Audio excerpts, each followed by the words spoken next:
এবার কামারহাটিতেও হেলে পড়লো বাড়ি। এটা নির্মীয়মান বাড়ি। বাঘাযতীনের ছবি দেখছেন, বাঘাযতীনে এরকম ভাবেই 14ই জানুয়ারি আমরা দেখিয়েছিলাম। আর এখানে দেখুন আবার সেই ভুল, বাড়ি সোজা করতে জ্যাক, একদম যেটা বারবার করে স্ট্রাকচারাল ইঞ্জিনিয়াররা বলেছিলেন কলকাতার মাটিতে এরকম ভাবে, আমাদের পশ্চিমবঙ্গের মাটিতে এরকম ভাবে জ্যাক দিয়ে বাড়ি সোজা করলে বিপদ। হেলা বাড়ি সোজা করায় আতঙ্ক। এই রকমই হয়েছিল বাঘাযতীনে, সেখানেও জ্যাক দিয়ে সোজা করার চেষ্টা হয়েছিল এবং তারপরে পুরো ভেঙে পড়ে বাড়ি। সেই বাড়ি ভাঙা হয় পুরোপুরি, ঘর ছাড়া হন বহু মানুষ। আর এই প্রমোটার তিনিও যেমন বাঘাযতীনে সেরকমই এখানেও জ্যাক দিয়ে নির্মীয়মান বাড়ি সোজা করার চেষ্টা। কাজ বন্ধ করে দিয়েছে পুরসভা। কতদিন আগে? এটা কি বাঘাযতীনের আগেই এরকম ঘটনা ঘটেছে, না বাঘাযতীনে দেখেও তারপরেও সুবীর এরকমই করলেন প্রমোটার? একই কাজ। তুমি যেখানে দাঁড়িয়ে আছো দেখতে পাচ্ছি জ্যাক লাগানো রয়েছে।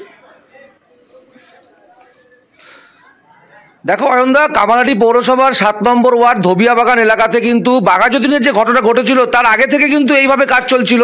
এবং তোমাকে দেখিয়ে রাখি, এই যে আমি যেখানে দাঁড়িয়ে রয়েছি একদম আবাসনের ভেতরে এইভাবে কিন্তু একদম পরপর জগ লাগিয়ে একদম সেইভাবে কিন্তু কাজ করছিল প্রমোটার। এবং যে প্রমোটার রয়েছে নাম তার মঈনুদ্দিন, যার ডাক নাম বিক্কু নামে এলাকার লোকজন চেনে, সে কিন্তু এভাবে কিন্তু পৌরসভাকে এবং প্রশাসনকে তাদেরকে কোনো কিছু না জানিয়েই কিন্তু এইভাবে কিন্তু অনৈতিকভাবে অনিয়মভাবে কিন্তু এইভাবে জগ লাগিয়ে কিন্তু তুলছিল এবং সেই জায়গা থেকে কিন্তু বিল্ডিং পুরো হেলে গিয়েছে।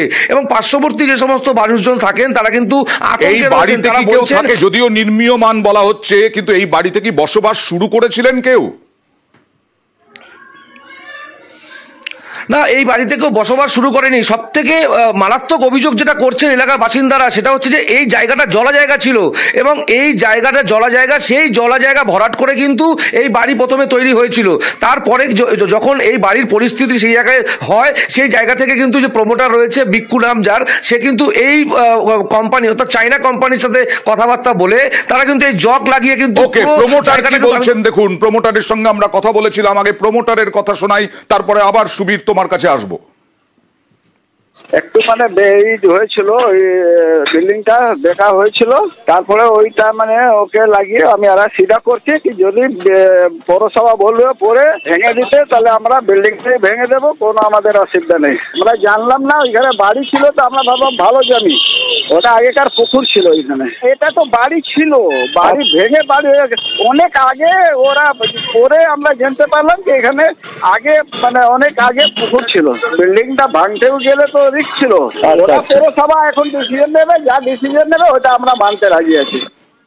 কি বিপজ্জনক ভাবে হেলে পড়া বাড়ি এবং তা সোজা করতে সেই মানে অনিয়ম, বেনিয়ম, যা কখনোই করা যায় না, করতে নেই, কারণ আমাদের মাটিতে এরকম ভাবে সোজা করা যায় না, বিপদ ঘনিয়ে আসে। এবার পুরসভা কি বলছে সুবীর? দেখো, পৌরসভার যিনি পুরপ্রধান রয়েছেন গোপাল সাহা, তার সঙ্গে আমরা যোগাযোগ করেছিলাম। তিনি কিন্তু পরিষ্কার আমাদেরকে জানিয়েছেন তিনি এলাকার মানুষের থেকে খবর পেয়েছেন এবং তিনি কিন্তু ঘটনাস্থলে পরিদর্শনে গিয়েছিলেন এবং সেই জায়গা থেকে পৌরসভার ইঞ্জিনিয়ারদের নিয়ে কিন্তু গোটা এলাকা তিনি ঘুরে দেখেন এবং এই যে অনিয়মভাবে কাজ করা হচ্ছে এবং প্রমোটার যে কাজ করছেন সেই জায়গা থেকে কিন্তু গোটা কাজ কিন্তু বন্ধ করে দিয়েছেন এবং এই যে প্রমোটার যিনি রয়েছেন তার বিরুদ্ধে আইনানুগ ব্যবস্থা নেওয়া পৌরসভা থেকে, এমনটাও জানিয়েছেন পুরসভার পুরপ্রধান। এবং লেটেস্ট আপডেট কি বললেন? হ্যাঁ সুবীর বলো, আপডেট আছে কোনো? অয়নদা, তোমাকে লেটেস্ট আপডেট দিয়ে রাখি। এই যে ঘটনা, এই ঘটনা হওয়ার পরে এখন থেকে ঠিক 5 মিনিট আগে এই নির্মীয়মান আবাসনে যে সমস্ত কর্মীরা কাজ করছিলেন 5 জনকে কিন্তু কামারহাটি থানার পুলিশ এই মুহূর্তে আটক করে নিয়ে গিয়েছে কামারহাটি থানায় এবং তাদেরকে কিন্তু জিজ্ঞাসাবাদ করা হবে যে কার অনুমতি নিয়ে তারা এই ধরনের কাজ করছিলেন। এই মুহূর্তে যে খবর, 5 জন কর্মীকে কিন্তু তারা কাজ করছিলেন তাদেরকে আটক করে এবার কি বেরোয় সেইটাই দেখার। পুরপ্রধান কি বললেন দেখুন। পুলিশ প্রশাসন এবং আমার পৌরসভার ইঞ্জিনিয়ার সহ সকলে আমরা গিয়েছিলাম। আমরা সেটাকে বন্ধ রেখেছি। কার থেকে পারমিশন নিয়েছে, কার থেকে কিছু নিয়েছে না, এবং তার সাথে সাথে বাড়িটা একদম পুরোটাই বেআইনি বাড়ি, প্ল্যান ছাড়া বাড়ি। আমরা সেটা ডিমোলিশ করার জন্য আমরা অর্ডার দিচ্ছি এবং পুলিশের নজর রেখেছি এবং আমি এফআইআর করছি। কোনো প্ল্যান নেই, কিছু নেই। পাশাপাশি বাড়ির তারা অবজেকশন করছে, কোনো পাত্তাই দেয়নি। অফিসিয়ালি যা যা ব্যবস্থা নেওয়া গ্রহণ করা সেটা আমরা করছি। প্ল্যান ছাড়া বাড়ি, তাহলে কর্মীদেরকে আটক করে কি হবে? এতদিন ধরে এত বড় বহুতল হলো কিভাবে? এটাই তো সব থেকে বড় প্রশ্ন। প্রমোটার করলেন কিভাবে এত বড় বাড়ি প্ল্যান ছাড়া, যেটা পুরপ্রধান অভিযোগ করছেন? স্থানীয় মানুষ তারা তো যথেষ্ট আতঙ্কে। বাঘাযতীন তো দেখেছেন তারা, দেখুন।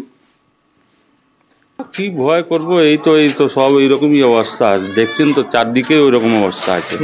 কাকে নিয়ে ভয় করবো? আর পুরো বেআইনি হচ্ছে, ইল্লিগাল, সেটা আমরা হয়তো এর মধ্যে ব্যস্ত নেই। আমরা তো কাজ বাড়ি কি আছে তখন তো ভেঙে পড়তে পারে, ভেঙে তো পড়তে পারে, সেটা আমরা কি করব? এখানে শাসন আছে, सब आते एरा देख भी हमरा की बोल। बिल्डिंग बना अभी 6 महीना नहीं हुआ, अभी इसको लगा करके सीधा कर रहा है, टेढ़ा कर रहा है वो लोग। ये तो बगल में हम लोग रखते हैं, कब गिर जाएगा? हमारा बच्चों लोग स्कूल है बगल में, वो लोग पढ़ते हैं, कब किधर डर तो लगेगा ही लगेगा। अच्छा, कब उलट जाएगा कोई ठीक है?